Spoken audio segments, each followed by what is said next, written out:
తాకట్లో ఉన్న బంగారాన్ని విడిపించి ఆ రోజున మార్కెట్ ధర కట్టి మిగిలిన డబ్బును మీకు అందిస్తుంది కొమ్మూరి గోల్డ్.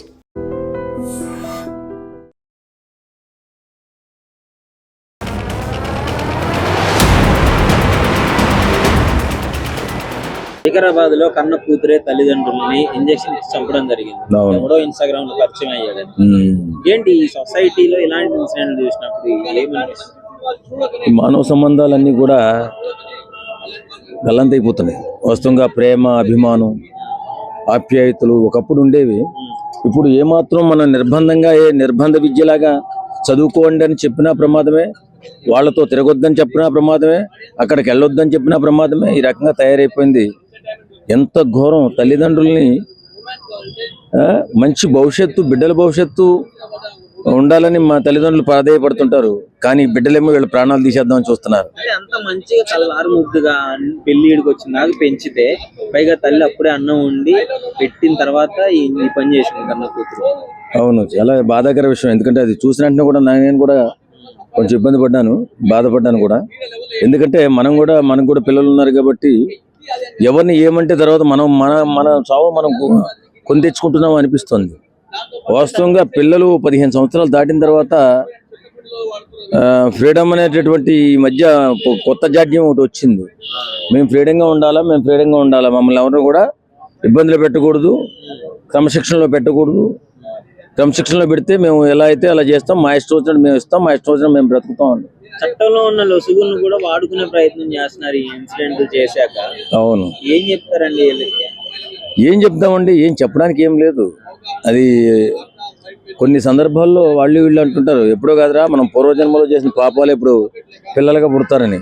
ఒకవేళ వాళ్ళేమో నాకు తెలియదు, కానీ నిజంగా అంత ఘోరంగా తల్లిదండ్రులు ఇద్దరిని కూడా చంపేసిందంటే ఎక్కడో కూడా మానవత్వం లేని ఆడది, మానవత్వం లేని స్త్రీ.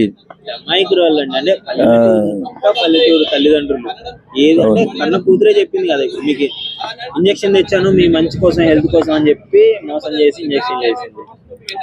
అలాగే చేస్తున్నారు ఈ మధ్య. కానీ ఒకసారి ఆలోచించాలి, ఇప్పుడున్నటువంటి ఈ పరిస్థితుల్లో ప్రతి ఒక్కరు కూడా చాలా అప్రమత్తంగా ఉంది. మంచి పెంపకం అంటే ఏం లేదు, బిడ్డలకి ఎక్కువగా బిడ్డలతో మాట్లాడుతూ ఉండాలా. ఇప్పుడు తల్లిదండ్రులది అయిపోయింది, పిల్లలది అయిపోయింది. ఫోన్లు వచ్చిన దగ్గర నుంచి ప్రేమలు కూడా అలాగే తగ్గిపోయాయి. ప్రేమ, అభిమానం, ఆప్యాయత అనేవి లేకుండా పోయింది. కాబట్టి ఇలాంటివి జరుగుతున్నాయేమో అనిపిస్తుంది. శిక్షలు ఎలా ఉండాలి? ఖచ్చితంగా తల్లిదండ్రులను చంపినటువంటి దుర్మార్గుల్ని ఖచ్చితంగా కఠినాతికఠినంగా శిక్షించాలా. మళ్ళీ జీవితంలో వాళ్ళు జైలు నుంచి బయటకు రాకూడదు. ముసలాడుకోవాలని బయటకు తిరిగి రావాలి. అప్పుడు తెలుస్తుంది వాళ్ళకి ఎంత తప్పు చేశాను నేనని.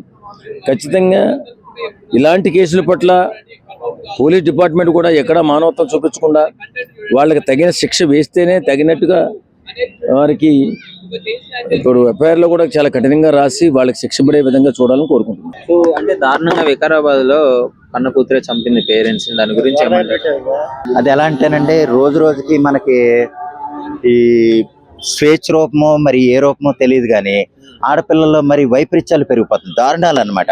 అంటే వాళ్ళు పబ్లిక్ కూడా ఎలా ఉన్నారంటే, మనం అలా వదలకపోతే వాళ్ళు ఏదో స్వేచ్ఛ లేకుండా హరించేస్తున్నట్టుగా కొంతమంది దాన్ని భావిస్తున్నారు. కానీ అదే స్వేచ్ఛను వాడుకుని వాళ్ళు ఏదైనా దేనికైనా తెగించవచ్చు, ఏ పనైనా చేయొచ్చు, మనం ఎంతకైనా బరి తెగించవచ్చు అన్న దానికి వాళ్ళు ఎక్కువైపోయింది. అది ఎందుకు కేవలం వాళ్ళ సుఖాల కోసం. అంటే పెళ్లి కాదన్నంత మాత్రాన తల్లిదండ్రులు ఒక 20 సంవత్సరాలు కని పెంచి పోషించిన తల్లిదండ్రులు ఎందుకు కాదన్నారో కూడా ఆలోచించే జ్ఞానం వీళ్ళకు ఉండలేదు. వెళ్ళిపోవాల్సింది ఒక 4 రోజుల తర్వాత వాళ్ళే ఒప్పుకొని పిలిచేవాళ్ళు కదా. అదేనండి, వైపరీత్యం విపరీతం పెరిగిపోతుంది వాళ్ళలో. ఎందుకంటే ఇంకా వీళ్ళు బతికుంటే కనుక నాకు పెళ్ళి అవ్వదు, అందువల్ల వీళ్ళు చంపేయటమే ముఖ్యం. అది వీళ్ళకు వచ్చిన ప్రొవోకింగ్ ఆలోచన కావచ్చు, లేదా దాని బాయ్ ఫ్రెండ్ నుంచి వచ్చే ఆలోచన కూడా కావచ్చు. ఏ రూపం అయితే కన్న తల్లిదండ్రులు చంపుకోవటం అయితే కనుక మహాదారుణం. అది వాళ్ళు మరి అంత మానసిక స్థితి, అంటే అంత ఉధృతమైన మానసిక స్థితికి వాళ్ళు ఎందుకు దిగజారిపోతున్నారో కూడా అర్థం కావట్లే. పల్లెటూరు పేరెంట్స్ అంటే వాళ్ళ తల్లిదండ్రులకి ఏం తెలియదు, ఇంజక్షన్ క్లియర్ గా నేను చెప్పేది ఏంటంటే, ఒక 20 సంవత్సరాలు కని పెంచి పోషించిన తల్లిదండ్రులు నీకెందుకు వద్దంటున్నారు, అసలు ఏ కారణంగా వద్దంటున్నారో, వాడేమన్నా జేబులు కొట్టేవాడా, లేకపోతే పని పాట లేనివాడా, లేకపోతే ట్రాప్ చేసి అమ్మాయిని తిప్పుకునేవాడా అనేది విషయం వాళ్ళకి ఏమన్నా ముందు తెలిసి వీళ్ళు వద్దన్నా సరే అది గ్రహించలేని స్థితిలో ఉన్నారు. అంటే అల్టిమేట్గా ఏంటంటే అమ్మాయిలు ఆ మగోడి ట్రాప్ లోనే పడేలా ఉన్నారు. చివరికి ఏంటంటే మనం ఒక సింగర్ను కూడా చూసాం. అయితే ఎలాగంటే శిక్ష అయితే ఖచ్చితంగా ఉండాలండి. అంటే ఈ ప్రభుత్వాలు ఏంటంటే కొన్ని అలసత్వాల వల్ల ఏంటంటే ఇటువంటి మరీ దారుణంగా పెరిగిపోతున్నాయి. ఇప్పుడు సపోజ్ ఇప్పుడు మేజర్ అయితే వాళ్ళు ఏదైనా చేసేయచ్చు అన్న రూలే పెద్ద తప్పండి. అది మేజర్ అయితే ఆ 20 అప్పటి వరకు పెంచి పోషించిన తల్లిదండ్రులు వ్యతిరేకించేయచ్చు అంటే అదేం రూల్ అండి? అవునా కదా? మీరు చెప్పండి. పోనీ మేజర్ అయిపోయినంత మాత్రాన్ని వ్యతిరేకించేయచ్చా? 20 సంవత్సరాలు పెంచి పోషించి చదివించింది అంతా అయిపోయినట్టేనా? అంత అజ్ఞానం. మరి ఆ రూల్స్ ఎవరు పెడతాడో ఆడికి నిజంగా కూతుళ్ళు కానీ పిల్లలు కానీ ఉండుండ్రేమో అనుకుంటున్నాను. ఇది ఎవరో అన్నమాట మళ్ళీ నేను చెప్తున్నాను. ఎందుకంటే వాళ్ళ కనీస కామన్ సెన్స్ లేని వాళ్ళే ఈ రూల్స్ పెడతారు. అప్పుడు దాకా 20 ఇప్పుడు నా కూతురు నేను ఇంత బాగా చదివించుకోవాలి, ఇంత పెద్ద కాలేజీలో చేర్పించాలి, ఇంత ఫీజు కట్టాలి, ఇటువంటి అంటే చాలా సేఫ్గా పంపించాలి. ఒక బస్సులో కానీ లేదా ఎవరినన్నా ఆటోలోనో చాలా సేఫ్గా నా కూతురు వెళ్ళి బాగా చదువుకోవాలి, మంచి మార్కులు తెచ్చుకోవాలి, భవిష్యత్తులో మంచి ఉద్యోగం వస్తే కనుక తన భవిష్యత్తు బాగుంటుందన్న ఉద్దేశంతో వాళ్ళు ముందుకెళ్ళాలి. కానీ వీళ్ళు ఏంటంటే తల్లిదండ్రులు కూడా లెక్క చేయకుండా ఎవడో 20 సంవత్సరాలు పెంచి పోషించిన వాడిని పక్కనెట్టి 20 రోజులు పరిచయం అయిన వాడికి ఇచ్చేస్తారు వీడి గుట్టంతా, వీళ్ళ గుట్టంతా. అప్పుడు ఏంటంటే ఆటోమేటిక్ గా ట్రాప్ లో పడిపోతారండి. ఎందుకు తయారవుతుందంటారు ఇట్లా? మొబైల్స్ వల్లనేనా? ఎందుకు తయారైతుందంటే ప్రభుత్వం కూడా పట్టించుకోనట్టు ఉంటుంది కదా. మమ్మల్ని ఏం చేస్తారు, 4 రోజులు పోయి జైలు చేస్తాం, మళ్ళీ ఎప్పటిలాగా వస్తాను. ఒక తల్లిని చంపిందంటే ఎంత బాధ ఉంటది రా. పెళ్లిడికి వచ్చింది కలలు కని ఉంటారు పేరెంట్స్. అరే కళలే కదా, బిడ్డ మీద ఎన్నో ఓపు పెట్టుకుని ఉంటారు, ఎన్నో కళలు ఉంటాయి. కదా మరి పిల్లలు దారి తప్పిపోతా ఉంటే తల్లిదండ్రులు చూసుకునే బాధ్యత ఉంది కదా. మరి వాళ్ళు కూడా ఏం మాట్లాడకుండా మరి సైలెంట్ గా ఉంటే ఎట్టాగా? నువ్వు తల్లిదండ్రి బాధ్యత లేదని మాత్రం ఎప్పుడు బాధ్యత ఉంది కాదనట్లేదు. ట్రాక్ తప్పినప్పుడు కరెక్ట్ వేళ తీసుకురావాలి. మందల అరే 4 దాన్ని మందలు ఇచ్చేటట్టుందా రేపు పిల్లల్ని? ఎలా అనుకుంటాను? అట్లాంటి నేను చాలా చూసుకుంటున్నా. నువ్వు ఏది చెప్పు, తల్లిదండ్రి మాట ఇప్పుడు వినటం లేదు. తల్లి తండ్రి అడ్డం వస్తారని వాళ్ళని తొలగించుకోవటం, వాళ్ళ ప్రపంచం వాళ్ళది వాళ్ళు ఏలుకుంటారు అంతే. ఎవరి మాట వినేటట్టు లేదు ఇప్పుడు జనరేషన్. ఎందుకు ప్రభుత్వం ఏం చేస్తుంది? మగ పిల్లగాళ్ళకి భయం ఉందా? ఆడపిల్లగాళ్ళకి భయం ఉందా? ఎవరికి లేదు. ఇప్పుడు ఆడపిల్లదే తప్పని మగ పిల్లగాళ్ళకి తప్పు ఉందా? తల్లిదండ్రులు ఎక్కడో చదువుకోరాని ఎక్కడో కూలీ 4 చేసి పంపిస్తా ఉంటే ఈ అమ్మాయిలు తీసుకొని పార్కులు ఎమ్మడి బట్ట తిరుగుకుంటా ఇట్లా చేస్తుంటే ఒకరిని చూసి ఒకడు ఇవే నడుస్తున్నాయి. తల్లిని చూసినా ఎంత ఘోరంగా చంపిర్రా, అది ఎంత బాధాకరం చెప్పు. రోజు రోజు ఇలాంటి ఇన్సిడెంట్లు జరుగుతూనే ఉన్నాయి కానీ ప్రజలు ఎందుకు చైతన్యం రావట్లేదు? చైతన్యం ఎందుకు వస్తుంది? అసలోడు రాజ్యమేలేటోడు మంచోడు అయితే వీళ్ళని చంపంగానే వాళ్ళని అమ్మటే ఏదో ఒక శిక్షణ ఏదో ఒకటి కఠినంగా తీసుకుంటే, కఠినమైన పరీక్ష తీసుకుంటే ఇంకొకటి అయ్యో నా తల్లిని ఏమన్నా చేసినా, నేనేం తప్పు చేసినా మళ్ళీ నన్ను ఏం చేస్తారన్న భయం ఉంటది. ఆ భయం ఎక్కడుంది? సమాజంలో ఏదన్నా భయం ఉందా? తల్లిదండ్రి భయం లేదు, పోలీసోడు ఏమన్నా చేస్తాడని భయం లేదు, ఎవ్వరు భయం లేదు. మాది మేము తింటున్నాం, మాకేం భయం. నమస్తే. ఇన్స్టాగ్రామ్ లో పరిచయమైన ఒక పర్సన్ కోసము కన్న తల్లిదండ్రులను కూడా చంపేసుకునే స్థాయికి ఇప్పుడున్న జనరేషన్ కొంతమంది ఉన్నారు. దాని గురించి ఏమంటారు? అమ్మ నాన్నల్ని చంపేంతగా ఆలోచించింది ఒక అబ్బాయి కోసం అంటే రేపనేది వాడిని చంపదంటారా? ఖచ్చితంగా వానికి ఒక కుక్కరో లేకపోతే ఒక డ్రమ్ము అదే గతి అవుతుంది. ఇన్స్టాగ్రామ్ లో ఆఫ్టర్ ఆల్ ఇన్స్టాగ్రామ్ లో పరిచయం అయిన కోసము తల్లిదండ్రులను చంపడం ఏంది? తల్లి నేను కని పెంచి పెద్ద చేసి నేను చదివించి ఒక నర్సు చేసింది దానికైనా నా ఫాల్తు ఉండా? నిన్ను ఏం అవసరానికి తల్లిదండ్రులు చంపేంత తప్పేం చేసిరు వాళ్ళు? నీకు ఇష్టం ఉందనుకో లేచిపోవాలి. నీకు ఓడడ్డం ఉన్నాడు? ఒకరిని చంపే హక్కు ఎవరికి లేదు.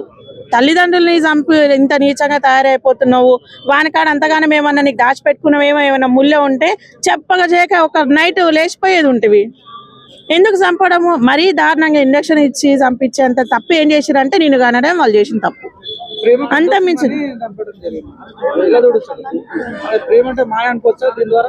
మాయ కాదు, అది కరోనా వైరస్. ఇక అంతే, గజ్జి. అది ప్రేమ ఏడుంది? ప్రేమ ఉంటే నిజంగా ప్రేమ ఉంటే అట్లా తల్లిదండ్రులను ఎవరు చంపరు. తల్లిదండ్రులు కూడా ప్రేమనే.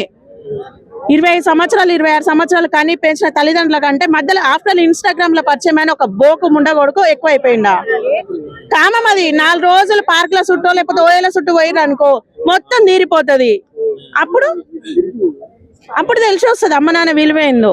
వాడు కనలేదు, వాడు పెంచలేదు, వాడు చూడలేదు, వాని కోసం చంపుకున్నావు అంటే రేపనాడు వాడిని చంపదా? పక్కా చంపుతుంది. ఒక మేడం 100 మందిని సెన్సర్ కొట్టినట్టు ఇది 200 మందిని కొడుతుంది సెన్సర్. అవసరమా? మీకు ఇష్టం ఉందనుకో ఒప్పియలేరుగా లేచిపోరి. ఎవడడ్డం ఉండి మీకు స్వేచ్ఛ అన్నారు కదా, ఫ్రీడమ్ అడిగిన అనసూయ కాడికి కోరు లేచిపోయి అందరు కలిసి అనసూయ కాడికి పోండి. ఫ్రీడమ్ కావాలంటే అనసూయ ఇస్తుంది మీకు ఫ్రీడమ్. ఎందుకు ఫ్రీడమ్ అంటే ఇట్లా తల్లిదండ్రులు చంపనికే ఫ్రీడమ్ కావాలి. డ్యూటీ నుంచి ఇంటికి రాగానే తల్లి అన్నం వండి పెట్టిన తర్వాత నీకు ఒళ్ళు నొప్పులు ఉన్నాయి కదా, నేను ఇంజక్షన్ చేసిన నీ కోసం అని చెప్పేసి వాళ్ళని మోసం చేసి, అంటే వాళ్ళ హెల్త్ బాగా చేసిన అని చెప్పి ఇంజక్షన్ మోసం చేయడం దానికి కొత్త ఏం కాదు కదా. దాన్ని కూడా మరి చేసుకుంటా అనుకున్నాను కానీ ఆయనకనే సిగ్గు శరం ఉండాలి. ఆఫ్టర్ ఆల్ ఏం కాదు, మొహం చూడలేదు ముక్కు చూడలేదు, ఇన్స్టాగ్రామ్ లో పరిచయం అయిపోయి తల్లిదండ్రులు చంపే కాడికి వచ్చిర్రు అంటే ఈ పిల్లల్ని చంపుతున్నారు, తల్లిదండ్రులను చంపుతున్నారు. లేచిపోయేటోళ్ళు ఊక లేచిపోరి అమ్మ మీకు ఎవడు అడ్డం ఉన్నాడు? ఎవడు మీకు అడ్డం లేడు. హైదరాబాద్ లో 4 దిక్కులు ఓపెన్ ఉన్నాయి దారాలు మొత్తం. కేసీఆర్ ముయ్యలేదు, రేవంత్ రెడ్డి ముయ్యలేదు, మోడీ ముయ్యలేదు. నేను భయం లేదు వీళ్ళకి, చట్టాల మీద పోలీసుల మీద భయం లేదా? చంపితే ఇలాంటివి ఉంటాయి కాన్సిక్వెన్సెస్ అని. ఇప్పుడు వాళ్ళ వరకు వాళ్ళు ఏమనుకుంటున్నారంటే ఇది మన వరకు రాదు కదా అనే ఉద్దేశంతో పోతున్నారు. కానీ తప్పు ఎప్పుడైనా బయటికి రావాల్సిందే. ఇప్పుడు ఇవి పోలీసు వాళ్ళు కూడా మంచిగా తీసుకోవచ్చు, తడిచిపోయేట అడుగు కొడితే ఇంకోసారి ఇట్లాంటివి చెయ్యరు. ఎన్ని మానభంగాలు జరుగుతున్నాయి, ఎన్ని హత్యలు జరుగుతున్నాయి, ఏ ప్రభుత్వం ముందుకు రావట్లేదు, ఏం జరగట్లేదు. కానీ అంటే మాత్రం ధర్నాలు చేస్తారు రోడ్ల మీదకి వచ్చి. ప్రతి ఒక్కరు ధర్నాలు చేస్తారు, భయం లేకనే కదా. ఇప్పుడు ఆ రోడ్లో పోతుంటే గట్టి ఒక్కసారి ఆ రోడ్లో పోవద్దని కొట్టినాం అనుకో, ఇంకోటి చెయ్యాలంటే కూడా భయపడాలి. అట్లుండాలి. ఏం చేస్తున్నారు? తీసుకోబోతున్నారు, పిఎస్ అంటున్నారు, జైలు పెడుతున్నారు, 1-2 సంవత్సరాలు ఉంచుతున్నారు. అదే అట్లా చేసిన నాటి రోడ్డు మీద బట్టలు ఇప్పుకుంటా దోముకుంటా తీసుకోవాలి చేస్తారు ఇంకోసారి ఎవడన్నా? ఎవరు చెయ్యడు. భయం లేకనే ప్రేమ లేదురా నాయన, మొత్తం కామమే ఉంది, డ్రమ్ములే ఉన్నాయి. తర్వాత మీ మొగాళ్ళకి ఇంక అదే గతి. మీ అందరికి డ్రమ్ములు కుక్కర్లు అవే గతి అయితే లాస్ట్ వరకు. And for more videos, Please subscribe to iDream. Please subscribe to iDream. Please subscribe iDream. And please subscribe to iDream. For more videos, subscribe to iDream. please like, share and subscribe to the channel. Congratulations, iDream. Subscribe to iDream. Subscribe to iDream. So subscribe to iDream Media. iDream ki iDream team andarki huge congratulations. Please subscribe iDream Media. Please subscribe to iDream. Subscribe iDream. Please subscribe to iDream. iDream అంటే నా కళల channel subscribe చేసుకున్నారు, నోరు తిరుగుతలేదు. మీరైతే గంట గుర్తు కొట్టండి. For more such videos, please subscribe to iDream. Subscribe to iDream. Please subscribe to iDream. Please subscribe iDream Media. Please do subscribe to iDream. Please subscribe to iDream Media. For best entertainment and information, please subscribe iDream. And don't forget to subscribe to iDream.